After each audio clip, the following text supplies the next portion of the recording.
दोस्तों तुसीं वेखदे पे हो अपना देश पंजाब टीवी ते मैं हां तुहाडा मेज़बान मुहम्मद नदीम करल। सब तो पहला तो मेरे चैनल नूं करो सबसक्राइब, बैल आइकन का बटन दबाओ कि हर आने वाली नवी वीडियो तुहाडे तक पहुंच सके।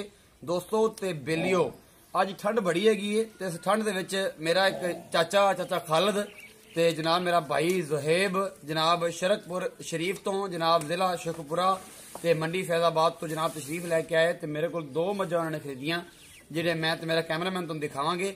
उन्होंने बेहद प्यार है, तुहाडा भी प्यार मुहब्बत है। इन्ना मैं अपने लाइक कमेंट ते शेयर तो लगा लेना कि तुसीं अपना देश पंजाब ते नदीम खैल ते किन्ना एतमाद करदे हो।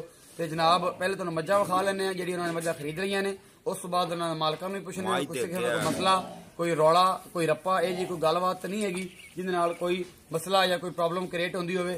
ते जनाब सब तो पहले तो मज्जां विखाओ कैमरामैन साहब। एक तो मज्ज आ खड़ी है ए मज्ज जनाब पूरा वजूद जिहड़ा हैगा वो मैं ते कैमरामैन विखा रहे हैं बिल्कुल जो ए वाली कैमरामैन से पूरी विखाओ ना, मज्ज ना मुंह विखाओ एक बार बस, इस तो वड्डा कुछ नहीं। ए मज्ज एक जनाब एक मज्ज है, एक है पूरी मज्ज कैमरामैन साहब अगे आके विखाओ।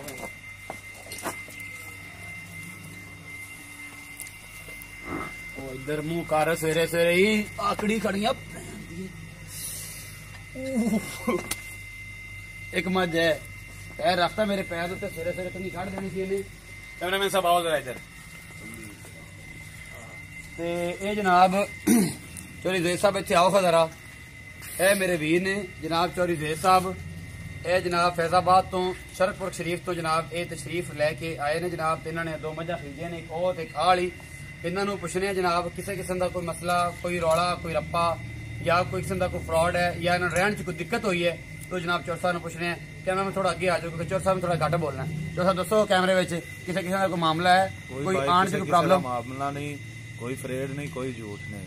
असी रात इत्थे रह भी हैं, मज्जां चोईयां भी हैं जिवें भाई नदीम ने आख्या सेम होवे ते अलहमदुलिल्लाह असी हुण चले हैं लैके।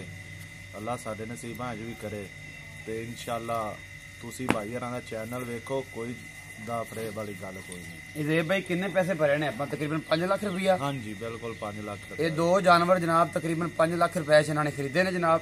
एक वड्डी मझ ते एक छोटी मझ, ये दो मज्जां इन्होंने 5 लाख रुपए खरीदियां ने। अल्लाह पाक इन्हां दे नसीबां च करे। इसी तरह प्यार मुहब्बत ते इश्क दी दास्तान जरूर चलती रहेगी।